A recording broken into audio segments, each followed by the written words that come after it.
Hey, Collective. Since a lot of what I discuss on this channel has ended up dealing with the star energy, that energy that celebrities radiate that makes them so magnetic and popular, that energy that has been harvested by the dark occult for many years in order to cloak many unsavory celebrities who don't have talent or scruples and want to be famous anyway. A lot of celebrities actually watch this channel. A lot of them have gotten embroiled in the Hollywood system. They are starseeds. They are part of the collective and are now in a position of trying to figure how the hell they're going to get out of all these jilted contracts and things they signed while dealing with these sneaky people, this sneaky system. Now, I'm not an enemy of Hollywood per se. I do think some changes are needed, and I'm very pleased to offer a point of view as someone who has ample star energy that I've pulled back from many jilted contracts and am now able to kind of see how my handlers worked and what they did to keep me enslaved for almost 50 years. This note is to you celebrities in the backdrop. A thought that came to me this morning, fueled with a little bit of that conviction that comes when I see people being enslaved. I really don't like that. And rest assured, the bars of our prisons in this world are made of energetic bonds that we're unable to break because duplicitous vampires keep us in a perpetual state of self-doubt.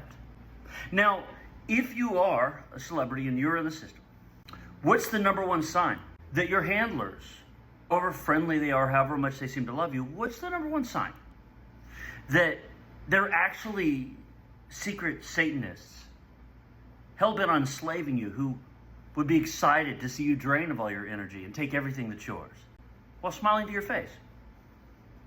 Well, the number one sign of that is that you're watching my channel.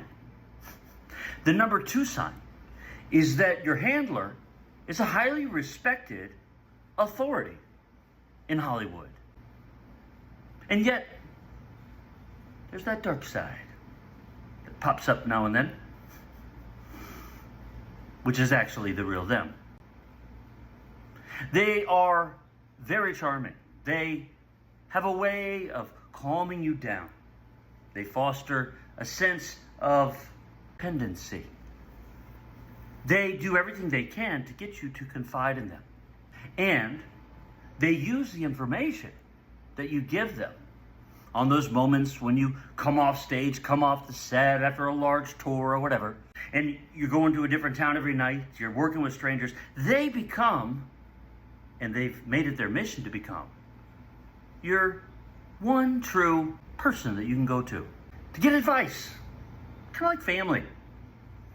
But what you don't realize is that they're actually vampires of the darkest degree. The highest order vampire is a Hollywood handler. I mean, these people are gifted. You don't get there easily. They understand energy, and they know how to read you and your deepest insecurities.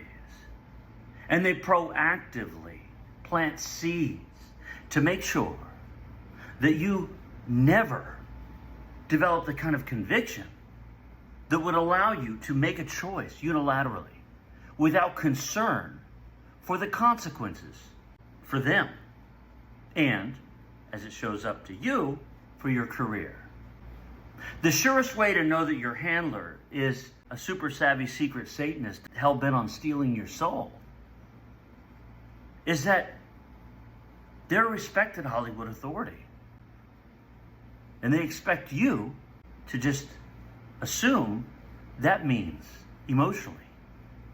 They know what's right for you in your life, and they do everything they can to build this false intimacy with you and make you dependent upon them. Now, if you want an example of a career of a beautiful star that was sapped of his light and died young in a sorry way because of a satanic handler, the archetypal example is Elvis.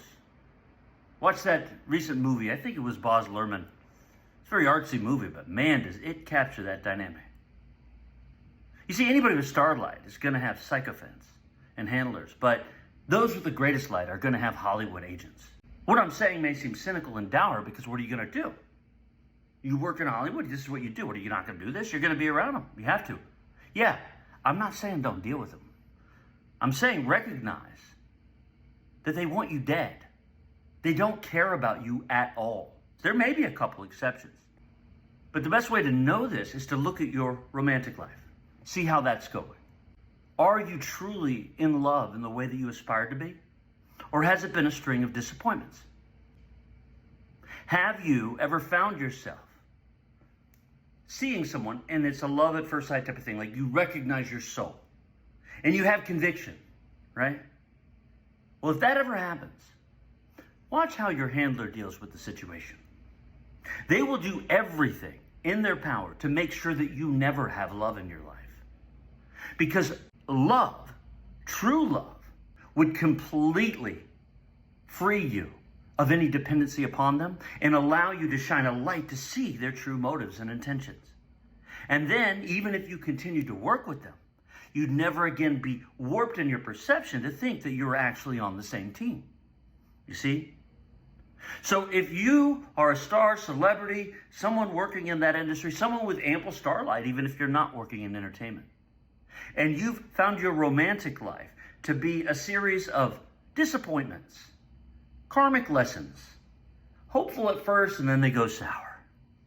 And if you found that when you feel conviction, somehow the people you trust most manage to sow a tiny seed of doubt, but they do it with such love, like they're just looking out for you, and you want to believe them. You want to believe they love you, because if they don't really care about you, who the fuck does? All your loneliness comes up. They're going to save you from love so that you can be lonely forever. And their satanic embrace and the light that they bring that seems so real at times, that charm, guess whose light that really is? That's yours. You see, they've got enough money. What they don't have is a soul. So they're going to hang on to yours with all they got. My recommendation on how you fix this, if you're already embroiled, is you got to get out of your head. You got to go down there to that same place where the dark devil lives. You got to claim that power and say, stay out of my personal life forever. And if I find out that you're trying to block me in any way, you're done. And I'll go sing or dance on a fucking street corner before I listen to a word that you say that fills me with fear. Because I deserve love. I am love. I'll work in your industry, but you're playing by my terms. I have the power. You work for me, fucker. Here are the terms. You need to set a boundary. You need to stand for love. You need to follow your heart. Come what may, because that's how you got there in the first place, right? These people are sneaky. They're not your friend. They can be your employees, as long as they know to shut the fuck up and stay out of your way. Take a stand like that, then focus on your heart. Get real love in your life. Then you'll be able to soften up again, have some fun, and you'll attract a whole new level of management, talent, or handlers. Or the ones you have now will have to come up to your vibration and learn to treat you properly with some respect. But either way, you'll be in control. You'll escape slavery. And instead of working for the system will be working for you. And you're going to love it. Take it or leave it. Have a nice day.